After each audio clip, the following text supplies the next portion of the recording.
In the quiet grounds of Barbados, there stood a man whose impact stretched far beyond the boundaries of the game. Today we continue to journey through the untold stories of a mentor, a coach, and a father figure. Keith Boyce, the cricket coach whose influence transcended the pitch. A very warm welcome to Keith Boyce, his work and legacy. I'm Sherwood McCaskey. As always, I'm pleased that you have joined us. Now, in the heart of cricketing excellence here in Barbados, Keith Boyce emerged not just as a coach, but as a guiding light, shaping the destinies of countless young cricketers. This is not merely a story of wickets taken or runs scored. It's a tale of mentorship, resilience, and the transformative power of a man who believed in... Gotta do it again. A very warm welcome to Keith Boyce, his work and legacy. Final take. A very warm welcome to Keith Boyce, his work and his legacy. I'm Sherwood McCaskey. As always, I'm pleased that you have joined us. In the heart of cricket excellence, Keith Boyce emerged not just as a coach, but as a guiding light, shaping the destinies of countless young cricketers.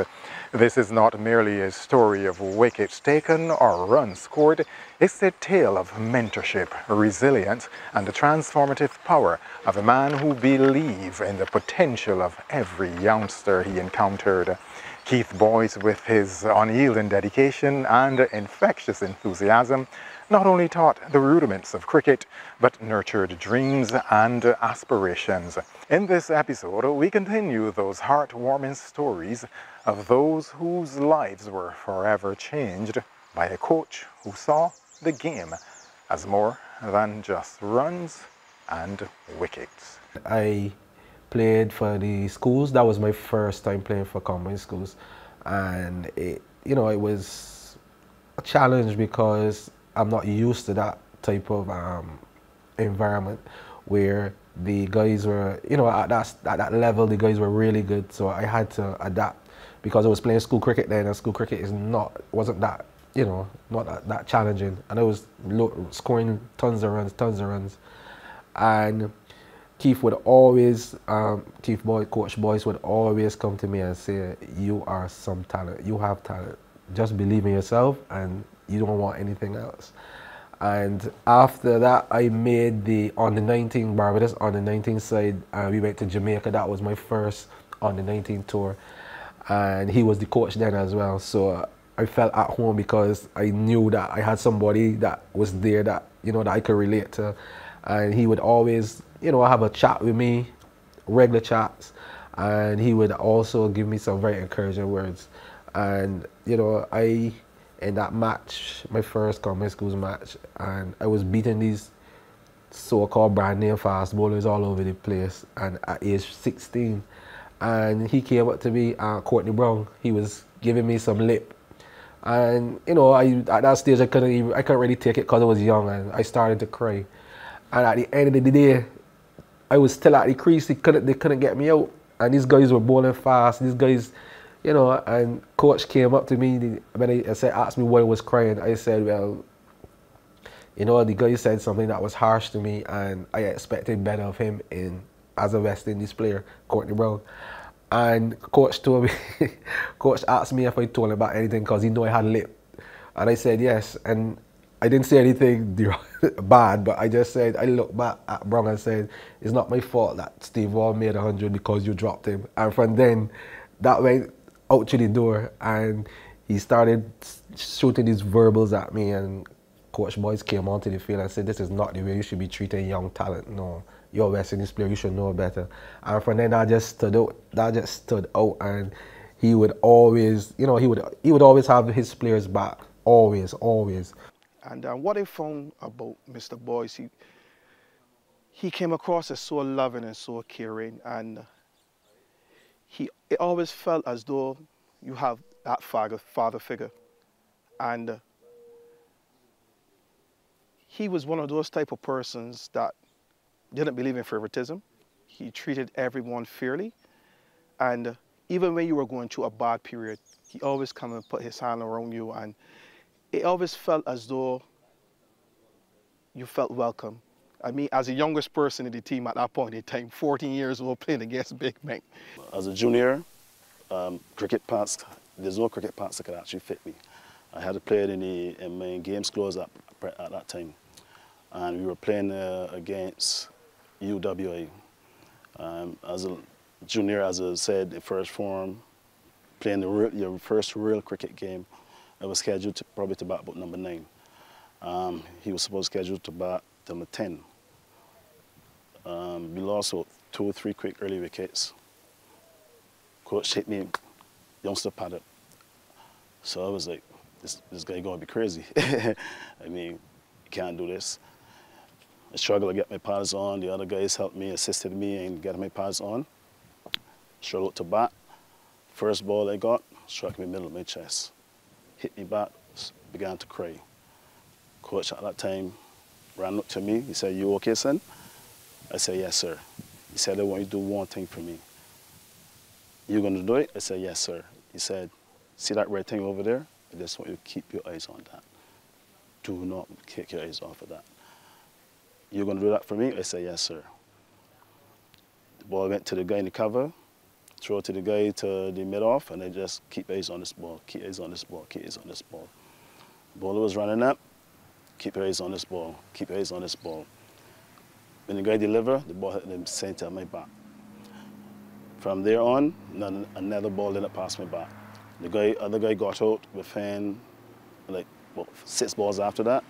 Coach came in the bat with me, and from there it was all over. From that day, he actually took me home, tried to find out where I live, and we developed a relationship from there. And that's where it all started. Playing alongside Coach, gaining that knowledge. I can remember one instance where I was still playing on the 15 cricket, and after a second division Saturday, he had this one particular Duncan Fernley bat that I was using, and I was like, "Coach, can I borrow this bat to play on the 15 during the week?" He's like, "What you can do with it?" I said, "I will score a century with it, Coach." He said, "You can score 100? I said, "Yes." True to the word, I went on and I scored 100 on the Tuesday. And we had a games teacher filling in at Coach Parry, and he would have called the coach the Tuesday afternoon and he said, "You won't believe what happened. Young Payne scored a century today." He's like, "I know that from Saturday. He told me he was scoring 100." You know? And it went on, you know, he was just telling me I was a wicket keeper as well, which I wasn't liking at the time. And my other friend, he was a keeper. He called me one day and said, "You know you're the better keeper, but you're just giving away to your friend. You should wicket keep some more." I was like, "Okay, Coach." And you know, that carried on. And I continued to wicket keep. And he was like, "Man, you see what I tell you now? That's where you can get through." You know, I went on, I kept wicket, combined schools. Went on to play a lot of games with Coach. And so it happened, I actually moved into the castle where Coach was living a few years later. So I would stop by and have a word with him every now and then. And the same leadership qualities we would carry on and continue to speak about. You know, but Keith Boyce was a man, a genuine man. Like I said, a real good coach and a human. He loved his charges. I mean, you could call Coach at any time of day and he'd be there for you. Other occasions I can recall, he just showing up to say, "What are you doing today?" You know, and you got to get out and do something. And that meant practice, whatever it be. And one thing he taught me, you don't judge people off of other people. You got to figure them out for yourself. You got to know their background. You got to know who they are. You got to know why they're doing what they're doing. You know, and that's the kind of things that he taught us. He would take home every one of us. And like I said, Donovan and I were the last to get dropped home.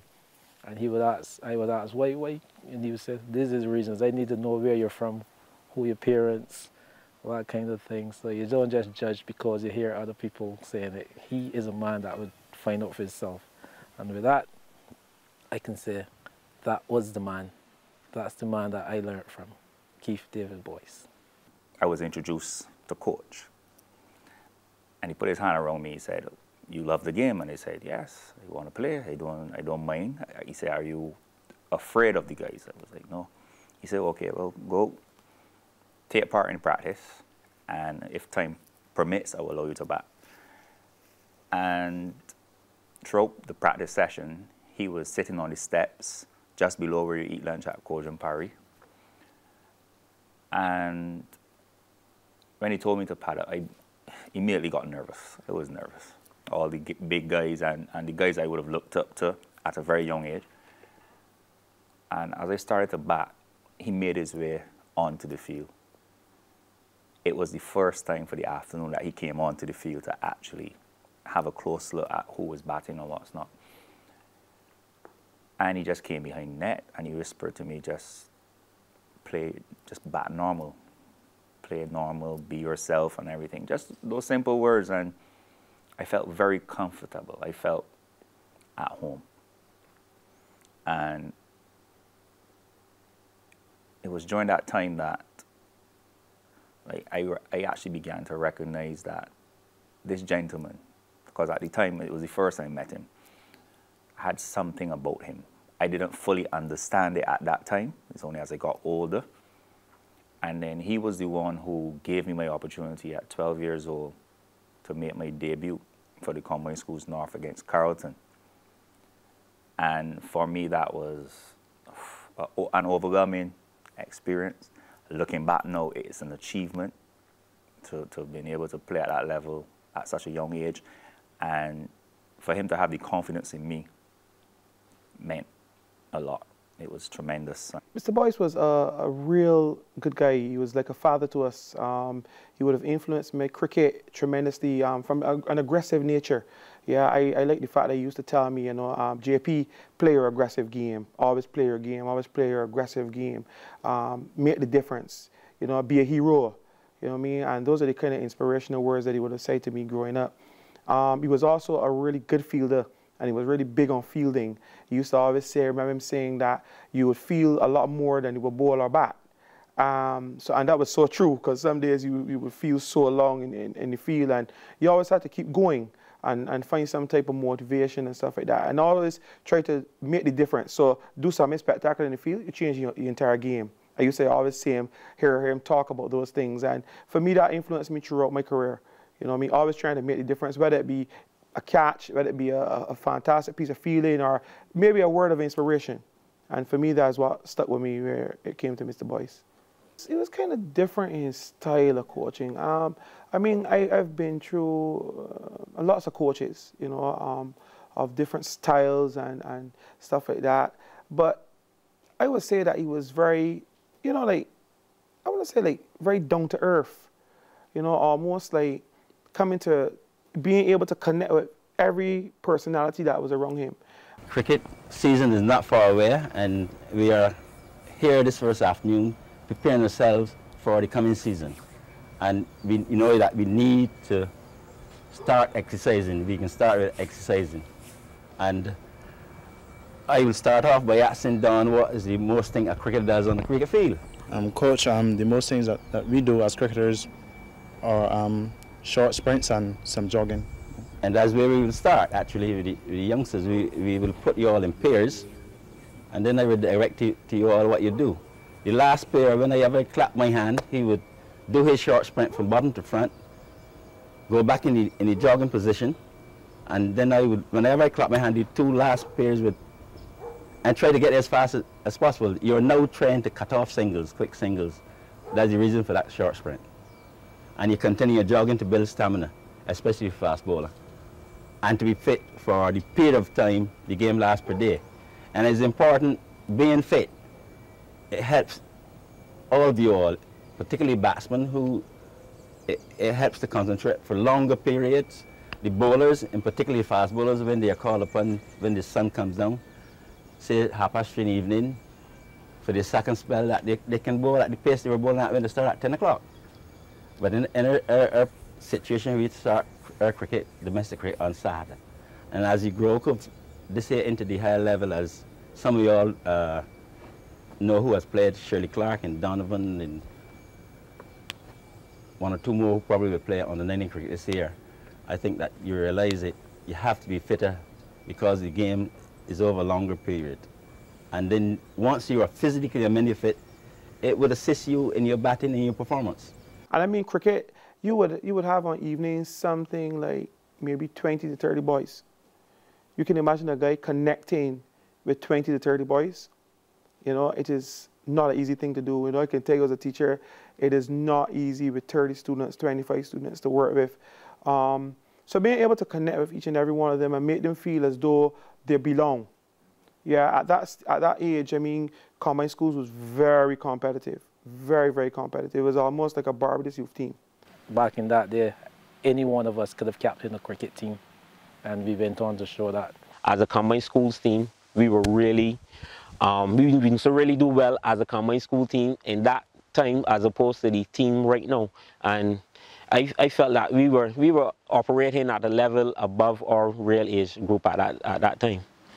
Yeah, so you can imagine guys of, you know, very talented, yes, but a lot of guys on the same page, same wavelength, and being able to mold them, you know, to work with each and every one of them. I remember he would go around the field, you know, when you're fielding, and he would go around the field and say something to you, you know, just to keep you there, just to keep you alive. Because it's not easy being at practice with 30 guys, not getting a batting or ball in, and you're just there. But then the coach comes up and says to you, you know, a word of encouragement, like, you know, I watched you at a game last week. I saw, you know, you were playing back to some full deliveries. Just keeping you engaged, yeah, because when you're on the field and you're doing nothing, you can easily drift off. You can start throwing some stones, some pebbles on the field and stuff like that. So for me, he was always willing to engage you and tell you something, a word of encouragement. And to me, that was very good. And not only was he behind the stump coaching, he used to pick up the balls and play some balls. Yeah. So for me, that was good. That was a very good characteristic of him. You know, I'm sorry that he didn't get to work with a lot more guys because he's someone, for me, that's, I would call him a game changer. Yeah, a sport changer. Yeah. So, I mean, I just want to say thanks to him, you know. He always talk about life after the game in terms of sticking around at cricket and stuff like that. In general, he wanted to see you proceed and make something of your life. As you said, not only in cricket, but in life in general, be a good person, and if you do good, good will come towards you too as well. And I think that he was a well-rounded individual, and he just, to be honest, he just loved to spend time around the guys, even just linemen, you know. I know guys would talk about having a drink, but for me, you learn so much after the game, and he was one for that. You would play cricket all day, and like typical. You know how you don't find an older guy now just hanging out with a young bunch, but Saturday mornings, like he would buy sauce for some of the youngsters and bring to cricket. He wouldn't really eat it himself, obviously, but he made sure, well, bring some for the guys, and you know, let we socialize and spend time together as a unit. And to me, I felt that that really had a real impact on us. After the game, you hang around, and Mr. Boyce would always highlight so many different points that happened throughout the day. It was amazing. It was as though he was like a computer, because he would always remember everything that each player did, and that was amazing. Because an entire day of cricket starting at, let's say, 1 o'clock and 5:30 in the evening, and Mr. Boyce can run back through not only the team, but the opponents as well, what they were done on the field and the key moments of the game. And to me, that was really tremendous for the guy. He had so much knowledge, you know. In 1995, we were playing Spartan. And that time, Spartan had a really good squad. People like Livy Puckring, Dave Marshall, Dexter Toppin, a really good squad. And it was the third game of the season. And at the end of the first day, they had bowled us out pretty cheaply. The truth is, we didn't bat well that day. Because it was also a weekend where it was involved with crop over, and at that time, cricket never broke for festivities. So all the guys went out, some of the guys were tired, we didn't perform that good in the first day. And they had like 120 runs lead at the end of the first day. And declared immediately after. So we had from tea time the first day, as well as a day and another session to bat, to save this game.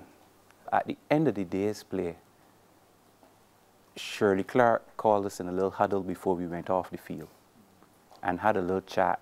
You know we've not performed today, we let them coach, but we're going to make a pact that we're not losing this game. And we went off the field, went in the dressing room, and, you know, Shirley said, "Coach, before you start," and Shirley said to Coach, "We know we let you down today, and we guarantee you that we will make it up. We're not going to lose this game. We're making that pact to you, that promise as a team. And coach sat down. He had a good little smile. And I always remember he sipped his Coke. I remember very well one of the things that you always knew about him, and you knew that it was important. He loved the Coca-Cola. He loved the Coca-Cola. Every time you see him, he had to have a Coca-Cola. He had a sip of the Coke, and he proceeded to chastise every last one of us in the dressing room. He said, guys, we know this is a powerhouse of a team, but we have a job to do. And then he went outside and sat down, because if you, Spartan, you know, full of supporters, a lot of gentlemen that been around cricket for a while, and sat down with his spectators and laughed and joked, and then told them, you know, my boys just promised me y'all can't win this game, so y'all not getting 8 points today. And as that game progressed, the second day, Spartan declared sometime in the morning, and we batted out the rest of that afternoon. And the game was in the balance, to be honest.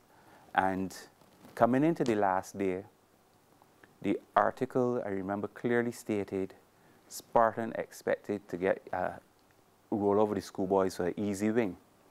And coach came to cricket that day like if he had just had a fight with somebody. He was livid about it. And he called Jerome. He got Jerome to read the article to everybody. And then he said, you all promised me you're not losing this game. I have nothing more to say. You all can go and warm up. And that was all he said for the day. And we fought and fought and fought that day. And everyone chipped in that day. And we ended up scoring over 300 runs that day. And no one individual actually excelled in terms of scoring a century. But from 1 straight to 11, we had partnerships, batting partnerships the whole day. I don't have to tell you some of the things that were said by the Spartan spectators at the end of the day, because by the time we were bowled out in the afternoon, the Spartan spectators were lambasting us, and coach was just sitting down drinking his Coke, having a good smile. I tell you can't get my boys beat. I will always remember that day, the way how coach talked to us before, during, and after. It was always a calm voice. It was never a time I could see coach annoyed at us or, you know, not believing in us. He always had a quiet confidence in all of us. And that was, I believe that game gave us the confidence to go on. And that particular season, I don't think many people realized it, but that particular season, the schoolboys did not lose a game. Down to the very last day of the season, we played Police at Weymouth. And that was actually the day coach got married. We played against Police, which we lost the game for default a year before. Game started. Actually, some of us got cricket a bit late, but it was not good conditions for cricket. Police were, I think they were, they was in a very good position to actually win the championship. So you know that they pulled the weight and got the cricket playing. I can remember I was batting. Normally I would have bat probably 5 or 6, but the 2 openers were not there, and myself and Shirley Clark, we had to open the batting. We batted, struggled. I got about 40 odd in the first game, in the first innings. Anyhow, we scored about 190 odd.